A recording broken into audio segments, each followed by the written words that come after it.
And welcome once again to Flashpoints. I'm Bob Orr, joined by Juan Zarate, our national security analyst. Juan, good to see you again. Likewise, Bob.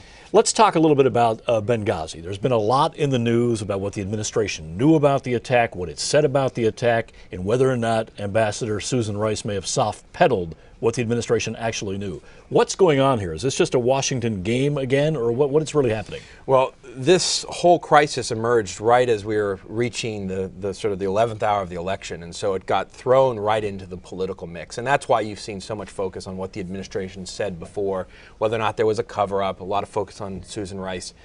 That will continue, there's no question, and I don't think Ambassador Rice's visit up to Congress just yesterday actually helped much. It may have aggravated matters, and so that will continue. But I think the key issues around this incident, the intelligence and security before the attack, what happened during in terms of lack of response, and then sort of what happens post facto in terms of ascribing blame and bringing the perpetrators to justice, which is what President Obama talked about early on after the attack.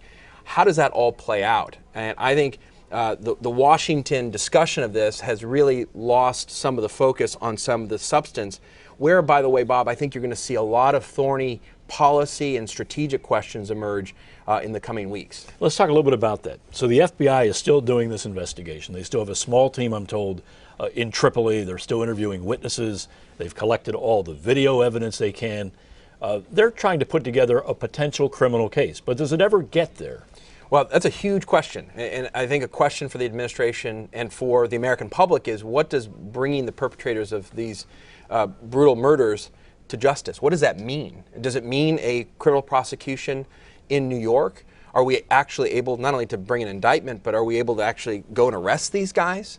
We already know that one of the alleged perpetrators has been openly thumbing his nose at both the Libyan government and the American government, saying, I'm sitting here, come get me.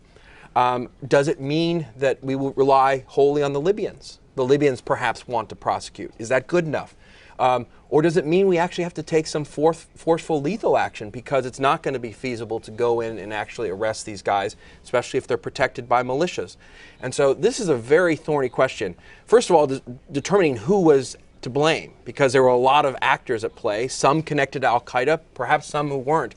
And then what do you do about it? And what do you do about it in a context where you don't necessarily want to open up a new perceived front in the war on terror? Let's take these a couple at a time. I mean, it's a policy question really the administration probably doesn't want to confront. Let's say we make arrests over there, if we're allowed to make arrests. Where do we take those guys? Can you imagine President Obama taking anyone to Guantanamo?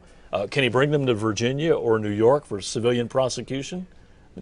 How do you see that playing out? Well, I think this raises all the same thorny questions about detention and prosecution that this administration has dealt with over the last 4 years, which is, do you put somebody in military detention who has committed a terrorist attack against the U.S. and who is connected to al-Qaeda?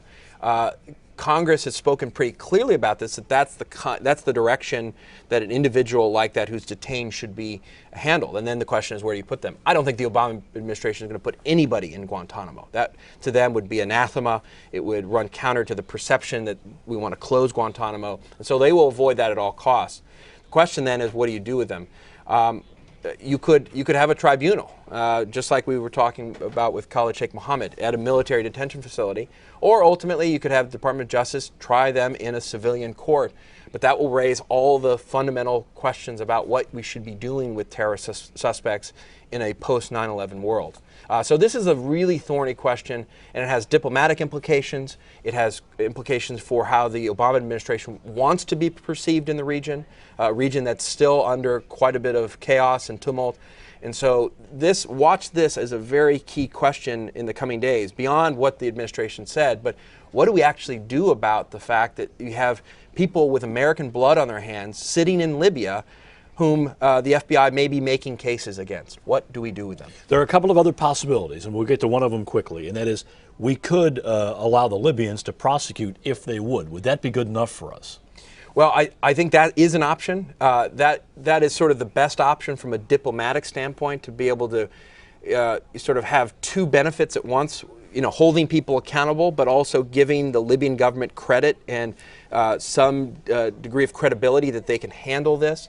The problem with that is I'm not sure that satisfies people here at home.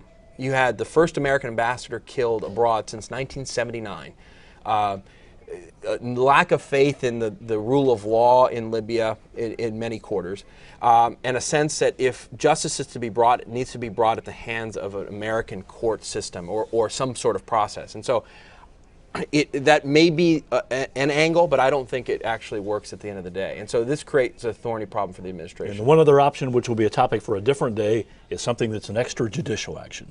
Maybe the use of American power, drone power, against people we can identify there. Well, this administration has clearly made the case that we are engaged in a global battle against terror. They don't call it the war on terror, but they've definitively made this a global war. So it's not just Afghanistan or Iraq, it's Yemen, North Africa, East Africa. And so the question is, can we justify the use of force, and is the administration willing to go that far and to be perceived to be opening a new front in the war on terror? That is the topic we're going to start with next time on Flashpoints. Fantastic. Juan, thanks very much. Thanks to you for watching. I'm Bob Orr. Have a good day.